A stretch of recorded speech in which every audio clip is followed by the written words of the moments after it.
So when I was younger, I used to love watching What's in the Bag videos. I thought it was really cool to see what other people are playing and kind of hear their ideas on why they chose those clubs. It was also a great way for me to learn about custom components like shafts and grips that I may not have seen before, I may not have tried before. So I figured I'll give you guys my 2021 season What's in the Bag. I am on staff with Callaway. I've been on staff with Callaway for 4 years now.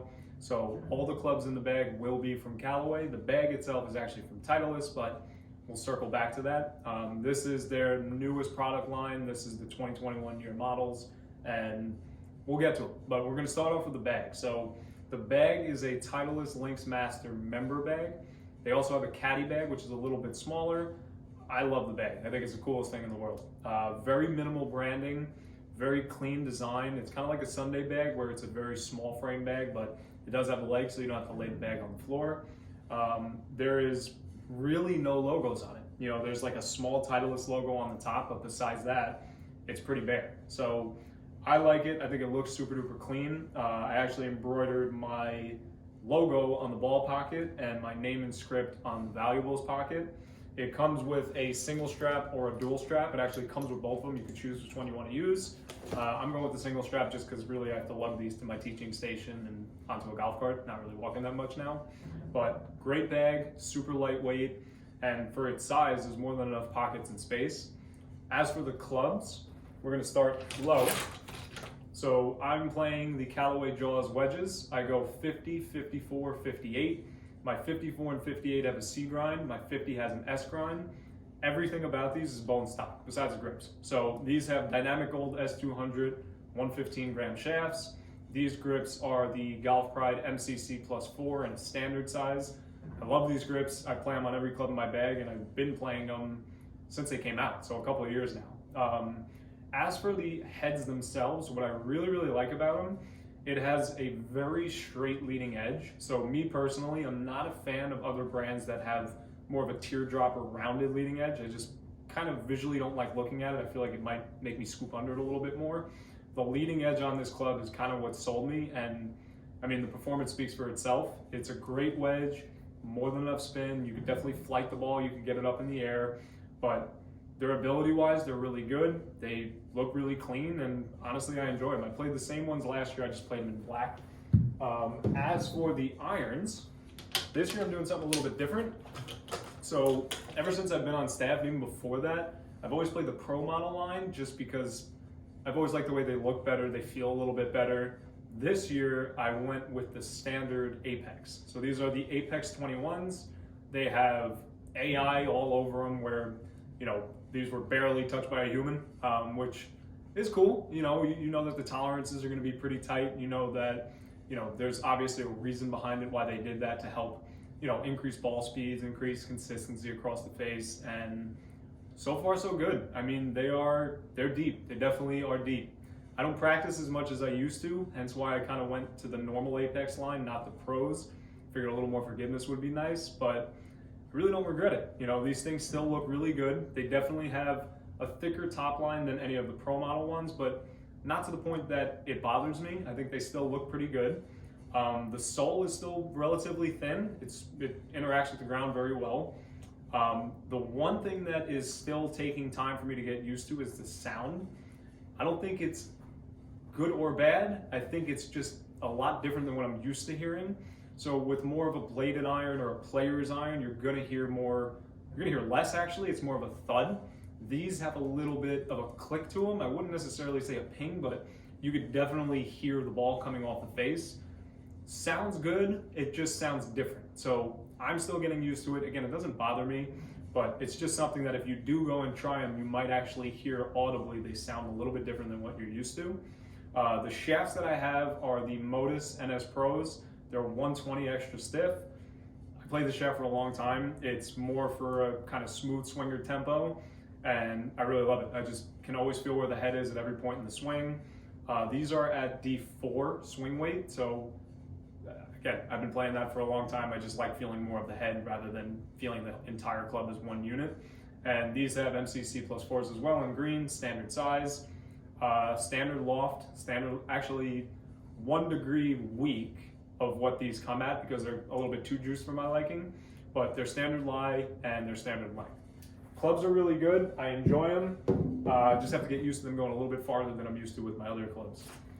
Next thing up, now this is a controversial club for me because I have played the Apex UT since it came out. So I don't know if that was 6-7 years ago, but that was the first 2-iron I ever bought, and you could not rip that thing out of my hands. It was by far my favorite club. It was my favorite club I've ever owned.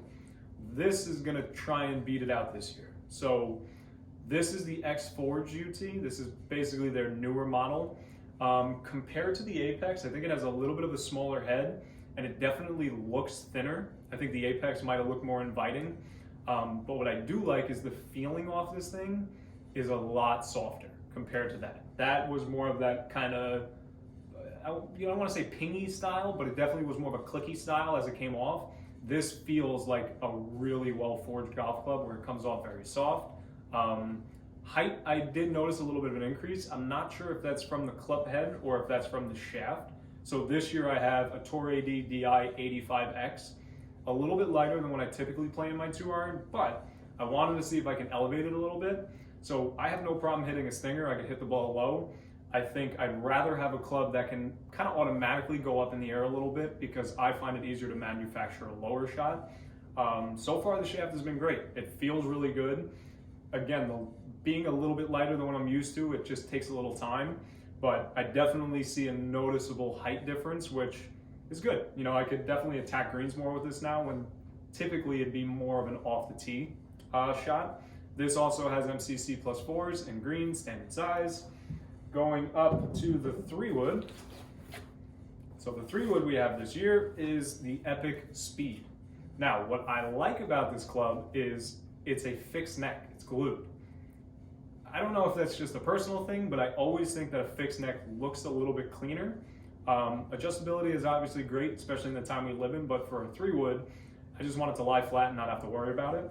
So this club, the easiest way for me to kind of give a comparison, if you've ever hit the X2 or like the X2 Hots, like the old school 9-10 years ago, that sound it made and that speed you felt coming off the face, that's very similar to this. So I definitely think this is a very, very hot club. Not the most shallow or deep face. It's a pretty standard size head. Doesn't really look scary. It looks pretty inviting. Shaft wise, I have the Mitsubishi MMT 60 gram X. 3-woods, I always go with the same weight as my driver as for the shaft. I don't know why, I've just done that for a long time and it feels comfortable with me. But shaft is pretty good so far. Again, I have to do a little bit more testing, but I definitely think it's launching at the right angles, which is kind of my main concern when it comes to a 3-wood. And grip again, MCC +4 in green. Now, driver. Right now I have 2 drivers in the bag. So I have the Epic Speed, and I also have the Epic Max LS. So the story behind it is originally, I've always been Sub-Zero. I like the lower spinning heads. I chose the Max LS because I heard that was the replacement for the Sub-Zero. Then I saw the Speed in person, and personally, I actually think the Speed has a smaller head. So when I'm looking down at it, the Speed looks like a more traditional pear-shaped head. It honestly looks like it's got a little bit more of a deeper face. The Max LS actually looks more inviting. So I like them both. I still need to do a little bit of testing. I'm leaning actually toward the Max LS, even though I got the Speed after because I thought it could beat it. But again, I have to hit more and figure that out. But for now, I think Max LS might be the winner. So Max LS does have a sliding adjustable weight in the back. It has the new jailbreak, so does the Speed. Real key differences besides the head shape is this doesn't have a sliding weight. So still adjustable neck, still has the new jailbreak. They're both really, really hot. They come off the face really, really quickly, and miss hits, as with most modern clubs, are definitely better than kind of their previous drivers. So when you're looking at a new driver, focus more on miss hits, because if you button one, you probably won't notice all that much of a difference, maybe a couple of yards. But when you start to hit it more in the heel or the toe, that's where you can see maybe dispersions a little bit tighter. Maybe you creep another 10, 15 yards out of, a modern day club compared to an older club. But definitely worth a shot if you're in the market for a new driver. So this has the Alder La Rogue Silver. This is a 60X. This is a shaft that I've had I couldn't even tell you how long. I haven't found a shaft that can beat it, so I always kind of hold on to it because this typically ends up being my gamer in the middle of the year. This actually has an orange MCC +4, but if I do decide to keep this shaft, I will change that grip out. And this one has the MMT 60X, so the same as the 3-wood shaft, just obviously a little bit longer. I play my driver at 44.5. Typical standard now is around 45.5 range. Some manufacturers even go up to 46. I just feel like I get a little bit tighter dispersion with the shorter shaft, a little more control, and I really don't sacrifice that much distance. But yeah, I still gotta figure out what shaft I wanna go with. I'm leaning toward the Rogue just because that's all reliable, but I gotta try this a little bit more. So driver is still kind of questionable, but I'm thinking Max LS with the Aldila Rogue shaft. Now putter, last year I played the Odyssey 10 and I absolutely loved it. This year they came out with another one. This is the 10 series Odyssey 10. The Stroke Lab shaft is a little bit lighter and it's a little bit more stout, a little bit sturdier or stiffer. I haven't noticed that huge of a difference. I feel like the whole unit itself is a little bit lighter than last year's model. The grip is just the standard Odyssey Stroke Lab jumbo grip. I play my putter at 34 inches, and yeah, I mean, this thing feels great. Honestly, it feels like my putter that I used last year, which is not a bad thing. I really like that putter. The insert does feel a little bit different.